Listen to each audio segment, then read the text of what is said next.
This is the Barbados Today afternoon news for Thursday, September 28th. Thank you for joining us. I am Marie-Claire Williams.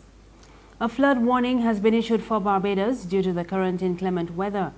The Barbados Met Office says a combination of an upper-level trough and an easterly wave has been causing some pockets of moderate to heavy showers and isolated thunderstorms across the island. Additional rainfall of up to 2 to 3 inches is likely, and weather officials are asking people in flood-prone areas to remain on the alert. In other news this afternoon, police are investigating the discovery of a burnt body at Elizabeth Village, St. Joseph, last night. Lawmen say they received a report just before 11 that someone was on fire in the village, and they later found the charred body of a man believed to be in his 60s.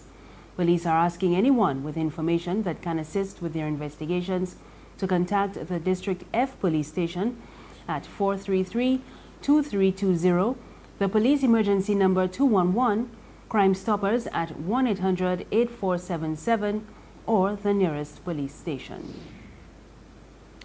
As the debate over the decriminalization of marijuana continues, Attorney General Adriel Brathwaite says patients suffering from certain illnesses could have legal access to marijuana for medical purposes. Brathwaite made the disclosure last night at a public meeting at the Lloyd Erskine Sandiford Center. The forum was hosted by the CARICOM Commission on Marijuana to hear the views of residents on how the plant should be used legally.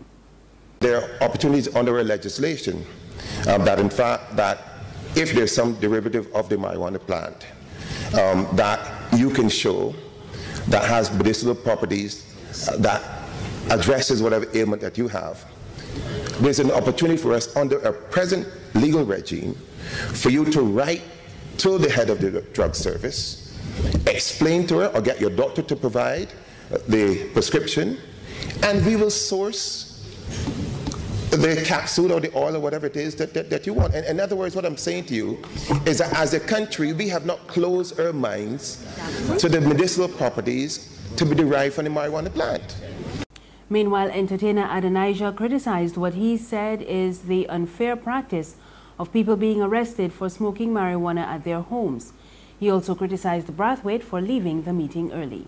What I would like to see is a situation where I will not be in my house at 1 o'clock in the morning for somebody to come in, back down my door because they smoke in the God-given plant. It makes no sense to me, right?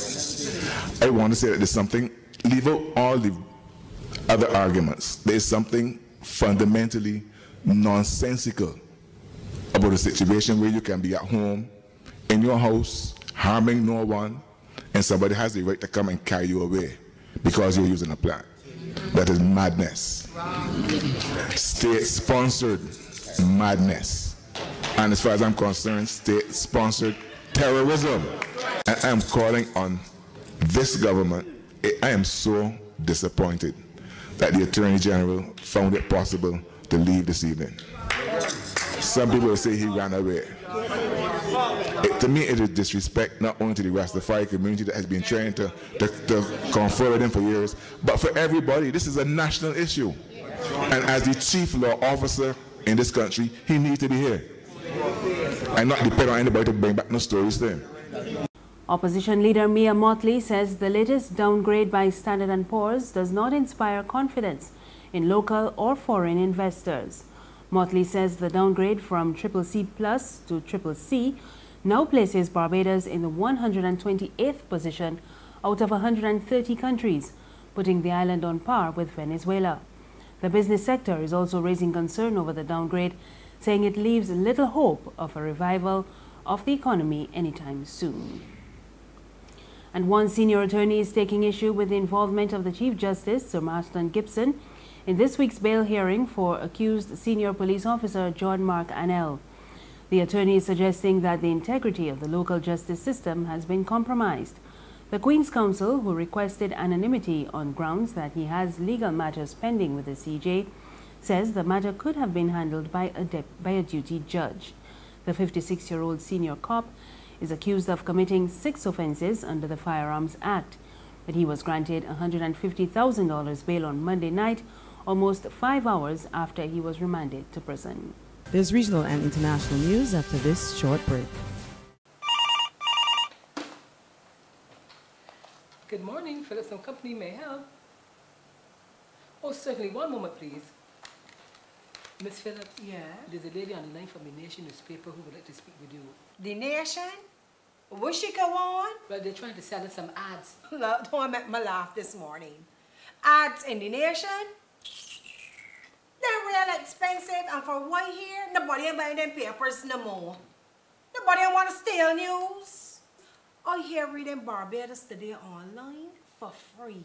So I tell she thanks for calling, but no thanks. We just advertising Barbados Today, families.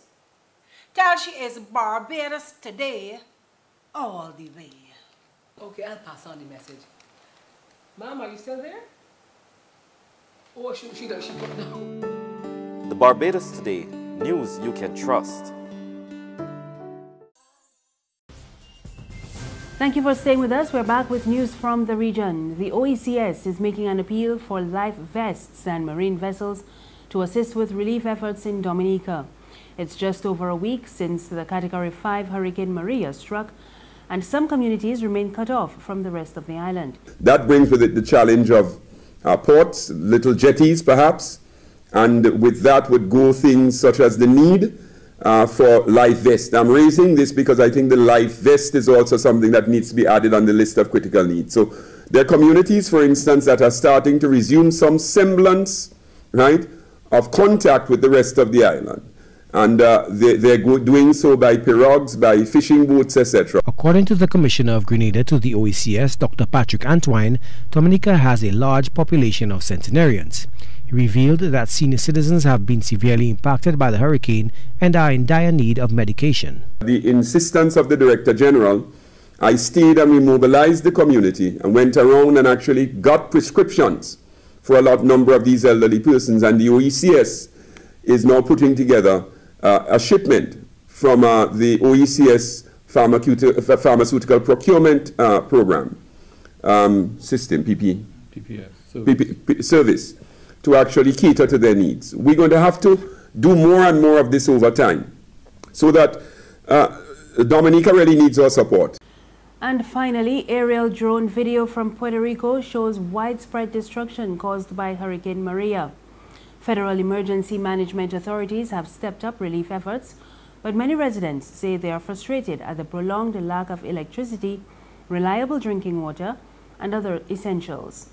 Maria was the most powerful hurricane to hit San Juan in nearly 90 years. The storm knocked out the island's entire power grid and triggered severe flooding and caused widespread damage to homes and infrastructure. That's news this afternoon. Remember, you can get more on our website, www.barbadostoday.bb. You can also subscribe to our e-paper, email updates, and like us on Facebook. We're on Izumi Media in bus terminals and Screenplay at supermarkets and gas stations near you. You can also find us on Mix 96.9 FM. I am Marie Claire Williams. Good afternoon.